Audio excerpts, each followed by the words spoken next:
Bangladesh cricket team আর আমার বন্ধুর রাশি সেম। আমার বন্ধুরও একদম বিয়া হওয়া পথে গিয়ে 12 ঘন্টা ডিউটি করে এখানে খেলা দেখতে আসছি। এটা কি খেলা ভাই? 139 রান টার্গেট 20 ওভারে, এটা কি খেলা?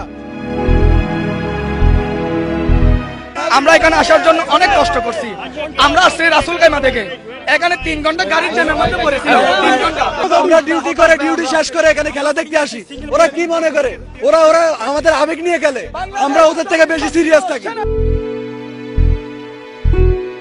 এমনও দিন আসে বাঘেদেরও কান্না পায়। প্রবল প্রতাপশালী বেঙ্গল টাইগারও কখনো কখনো হেরে যায়।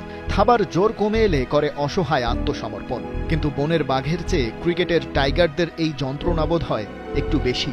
প্রতিটা বিশ্রী পরাজয়ের পর ওদের শুনতে হয় এই কথাটা, বাংলাদেশ ক্রিকেট দল 22 গজে ক্রিকেটটা ঠিকঠাক খেলতে পারে না।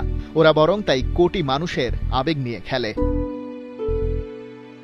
বাঙালির আবেগ নিয়ে খেলাধুলা এ তল্লাটে অবশ্য কম হয়নি। সেই মোঘল পাঠান জামানা থেকে ইংরেজ আর পাকিস্তান আমল শাসক শোষক হয়ে ওঠার পথে লক্ষ কোটিবার হাজার কোটি উপায়ে এই বাঙালির আবেগ নিয়ে খেলেছে, ধোঁকা দিয়েছে, আবেগের সাগরে বুঁদ করে নিজেদের থলে ভরেছে, আখেরও গুছিয়েছে, উন্নত বিদেশ বিভুঁয়ে গড়েছে নিজেদের বসত বাড়ি।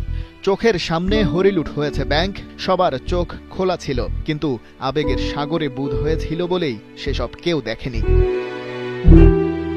গতকালের খালেদ মাহমুদ সুজন থেকে আজকের তাসকিন কিংবা শামীম পাটোয়ারি বা জাকের আলী অনিক স্রেফ মাঠের খেলায় হেরে গেছে বলেই কি সেটা আবেগ নিয়ে খেলার মতো অপরাধ? প্রতিবারের মতো আমাদেরকে হতাশা করতেছে বারবার। যেটাই চাইছি ওটা আমাদেরকে কখনোই দিতে পারে নাই আজ পর্যন্ত। অনেকবার আমরা এরকম 2014 সালে 12 সালে যতবারই আমরা ফাইনাল খেলার জন্য গেছি, কখনোই নিতে পারে না ভাই। 22 গজে 16 কোটি মানুষের প্রতিনিধি হওয়া তো সহজ কাজ নয়। ও পর্যন্ত গিয়ে দাঁড়াতে কাঠ খড় পোড়াতে হয়েছে বহু। কিন্তু যে দর্শক ওই 11 জনকে সমর্থন করতেই হয়তো 2 দিনের কাজ এক রাতে সেরেছে। মায়ের কাছে পাঠাতে হবে বলে এ মাসের জমানো টাকা স্টেডিয়ামে আসা যাওয়া আর টিকিট কেনায় খরচ করে ফেলেছে প্রবাসী শ্রমিক ছেলেটা। জীবনের হাজার বিড়ম্বনা কয়েক মুহূর্তের জন্য ভুলে গেছে ওই মধ্যবয়সী মানুষটা। স্রেফ সাইফ হাসান ছক্কা মেরেছে বলেই। বাকিদের মতো এই রেমিটেন্স যোদ্ধারাও নিজেদের অস্তিত্ব দিয়ে ভালোবেসেছে ক্রিকেটকে, বাংলাদেশের প্রতিটা ক্রিকেটারকে। মরুভূমি ঘেরা অচেনা স্টেডিয়ামের গ্যালারিকে করে তুলেছে লাল সবুজের হোম গ্রাউন্ড।